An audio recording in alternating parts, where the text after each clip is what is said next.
In a world quite different from the one we are living now, there existed a regime that arose from the ashes of a huge crisis. There had been a war not even 3 decades ago, and the loss had afflicted at least twice that damage. The people were disheartened, hungry, and filled with a deep sense of rage. They were malnourished. Many had lost their jobs, and the prices seemed to be hiked to the max. There seemed to be no sense of security, no hope for the future. A shortage of the various necessities of life had dropped a great nation to its knees. When a ray of silver lining arrives, even if it is just a guise, can we truly blame the masses for sticking onto it? Especially if they think they are sticking onto it just to stay alive. An important thing to remember, however, is that during calamities, whether they be natural or man-made, even the flames of destruction might appear to be a warm ray of hope. It seems as if when the world goes down, hell breaks loose, and even the scariest of demons can appear to be saviors. They muddy the water to make it seem deep. The story being recounted is that of Germany post-World War I, and the quote is from one of the most famous German thinkers, Friedrich Nietzsche. When describing the truth about tricksters and people who are not actually honest about their motive, this is the entirety of what Nietzsche said. Those who are deep will strive for clarity, while those who wish to appear deep strive for obscurity and seek to muddy their waters, for everything seems deep to the many, if only they can't see the bottom, and they hate going into the water themselves. When faced with a crisis, much of our rational faculties dull down. That is simply a fact. How else can one explain the popularity of Adolf Hitler when he first came into the political spheres of broken-down Germany? And one of the first things that he did was exactly the subject of this video. He muddied the waters to make his quest for power seem deeper than just hatred and disgust.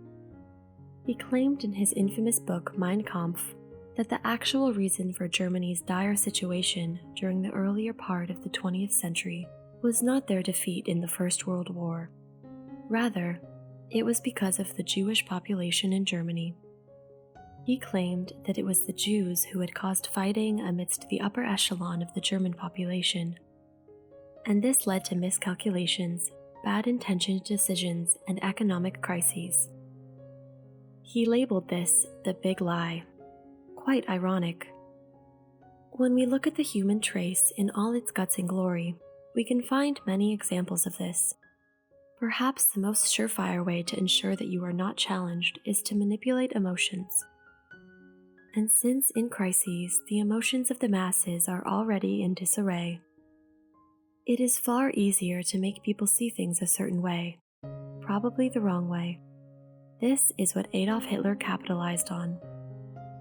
A crocodile can hide himself in murky water, so much so that his snout appears as a log to unsuspecting prey.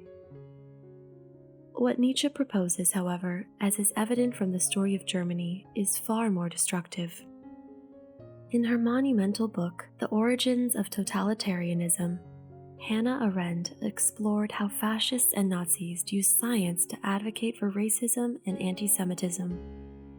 Hitler's grand claim that Aryans were the dominant race comes to mind. However, that was not exactly muddying the waters.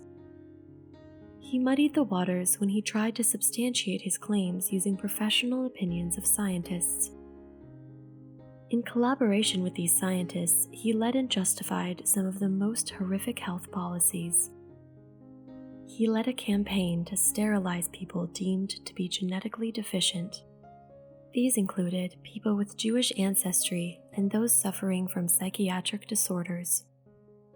And he was able to carry out all these atrocities while remaining in the public eye.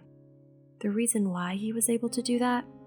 Using biased and faulty scientific language. Many of the scientists at the time believed in eugenics, the cursed field of planned human breeding. That was the perfect guise for Hitler's expression of disgust towards various groups of people. But biased and misled science wasn't the only tool. Paul Joseph Goebbels, who was the main Nazi propagandist during Hitler's time, regularly manipulated the press. It is ironic, to say the least, that Nazis were often thought to be inspired by Nietzsche's writings. Especially, he foreshadowed the atrocities that totalitarianism would be responsible for. However, the lies have evolved. We live in an era of information technology that makes it impossible to lie without being exposed, and yet, it seems as if we are being hoodwinked more than ever. Many people still rise for dangerous principles. Many people still support dangerous regimes. In fact, you would be surprised by the amount of people who consider many totalitarians to be actually on the right side of history. Perhaps the art of hoodwinking is still very much relevant, it is still present, and it is still very profitable. After all, we are emotional creatures. We are bound to lower our rational faculties at some point. Perhaps the hoodwinkers will always keep the water muddy for us. This awareness of what people are like, especially when they are within tightly knitted groups, is the reason why Nietzsche was bent on empowering the individual. Perhaps the way out of being hoodwinked is by thinking for ourselves, assessing the entire situation before us, using only the information we know to be true, and developing a habit of research, and taking things with a grain of salt. After all, it is our time that we are spending. It is our support we are lending. Why should we not be prepared to question what we are spending money for? At least, that's what our friendly philosopher Nietzsche would have said.